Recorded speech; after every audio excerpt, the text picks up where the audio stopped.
Assalamualaikum warahmatullahi wabarakatuh. Alhamdulillahirabbil alamin wassalatu wassalamu ala asrofil anbiya wal mursalin wa ala alihi wa sahbihi ajmain, amma ba'd.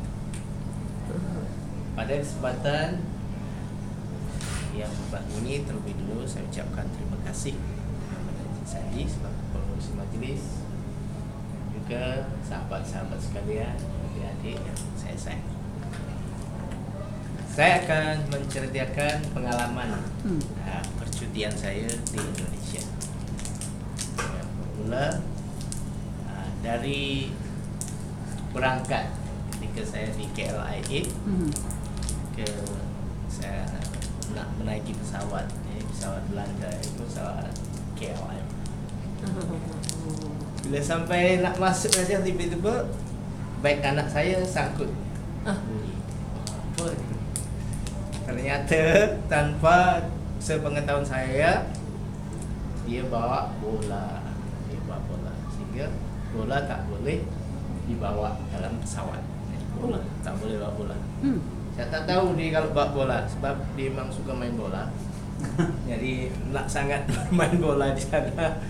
Jadi bila sangkut, kalau ditinggal sayang, dia bagi tahu cari kedai sukan. Bila cari kedai sukan, alhamdulillah ada. Kena dipancitkan lah, bila pancit boleh dilipat. Selamat. Sampailah ke airport di Jakarta, di Cengkareng atau Soekarno-Hatta. Ada beberapa pengalaman yang menarik, mungkin nanti kalau akan bercuti di Indonesia. Yang pertama,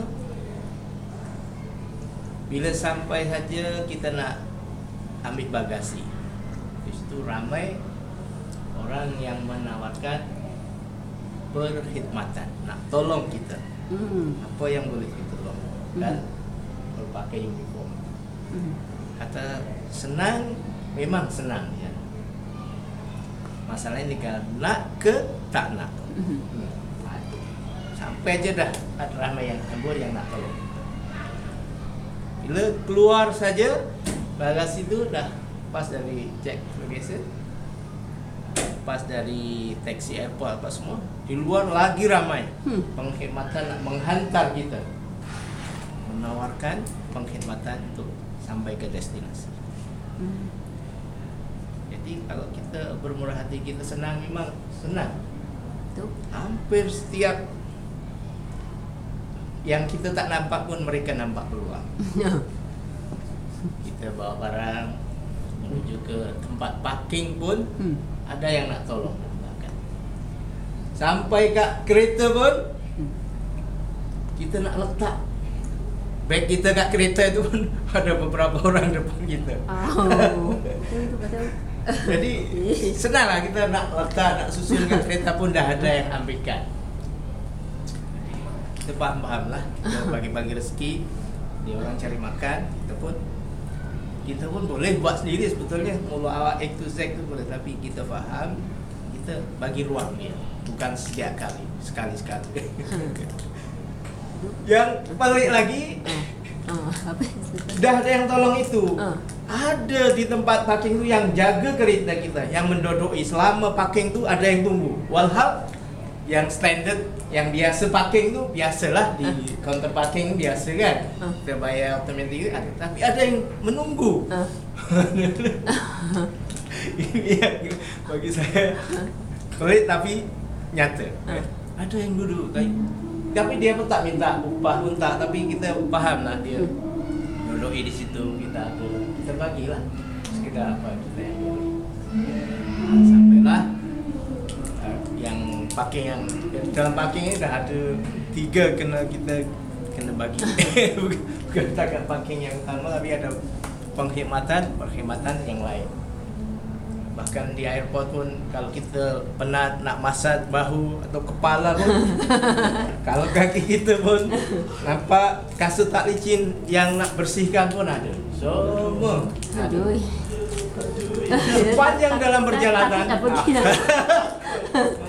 Memang senang, serba senang.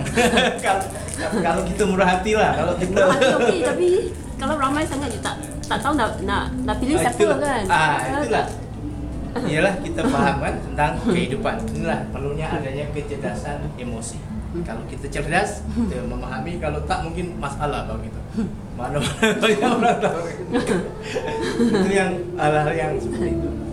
Bila di jalan, sepanjang jalan, ramai, banyak kereta lah, motosikal, kereta. Jalannya kecil, laluannya ramai.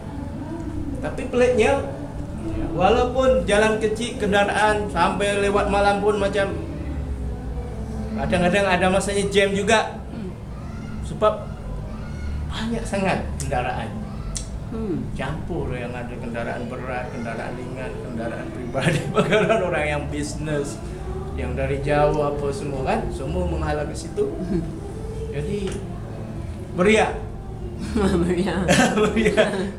Tapi apa? Uniknya tahap aksiden dia rendah. Ya, mungkin dia betul langsung atau jalan pelan-pelan. Bahkan di setengah pekan tu berjalan kaki, motosikal, basikal, kereta, semua kita berlalu ya. Tapi pelan-pelan lah, bila perlahan tolak sampai satu tempat yang baru berangsur pelan-pelan boleh jalan normal. Itu dah jadi kebiasaan hidup di negara yang penduduknya ramah. Gitu. Kena banyak bersabar. Kemudian ketika saya singgah di restoran, pada parking dia luas. Parking dia luas. Kita apa pula ni? Ini ada apa pula ni? Parking luas, kita nak letak kereta pun dah ada yang mempersilahkan. Kita nak, padahal kita buat sendiri pun boleh.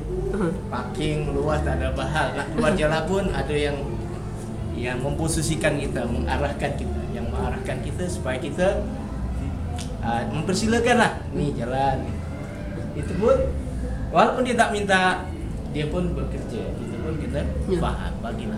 Dah satu kebiasaan. Ya, pulang sana mesti bagi. Dan ya, bila kita nak keluar aja, dia berhenti sekejap, bagi dia. Okey, baik. Nah, itu dalam perjalanan. Ya, setelah saya sampai ke 4 dalam 3 pagi, alhamdulillah,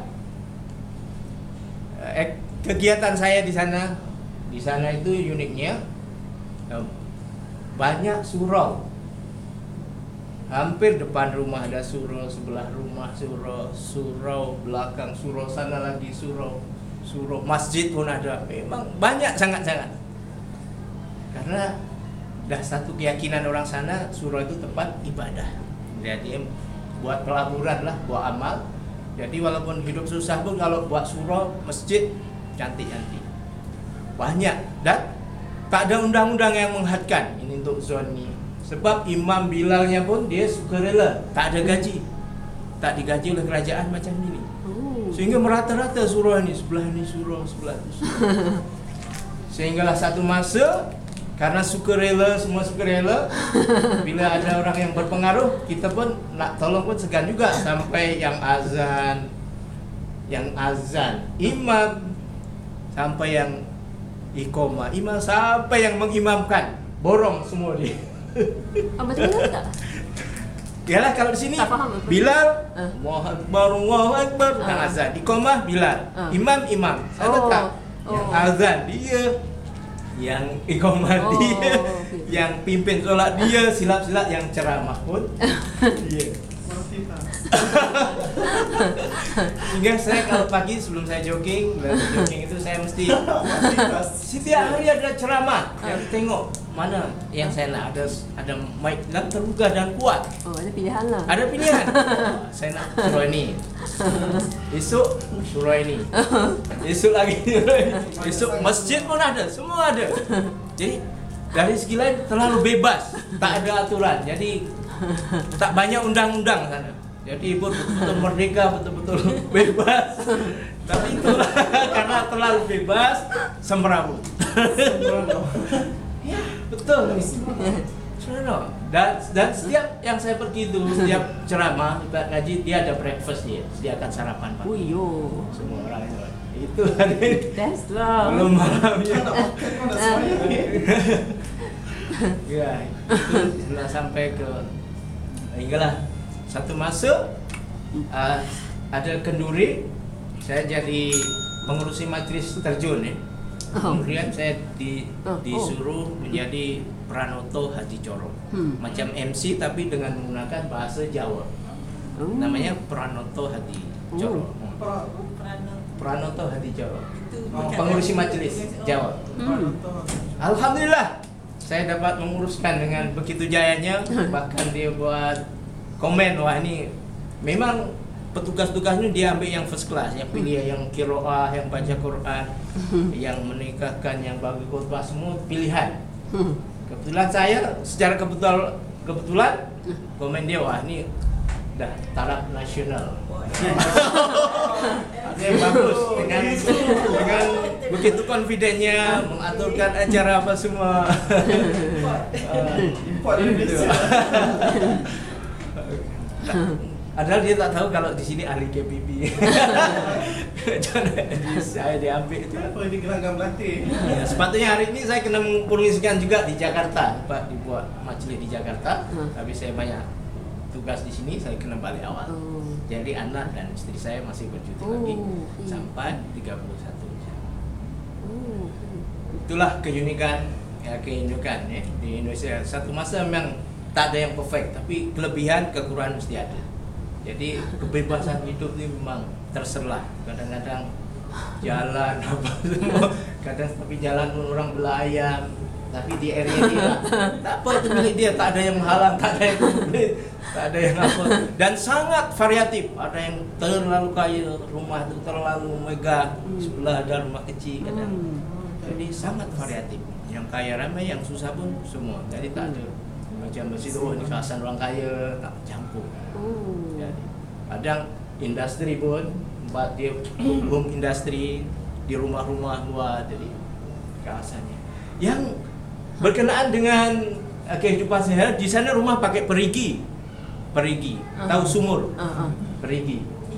Jadi bila guna perigi ini, orang-orang yang ada bisnes besar, yang perlu air besar, dia guna namanya jet elektrik yang boleh mengepam air yang banyak. Jadi kesan dia, bila dia guna pam yang besar tu, jiran-jiran dia tak dapat air, airnya akan lari ke situ.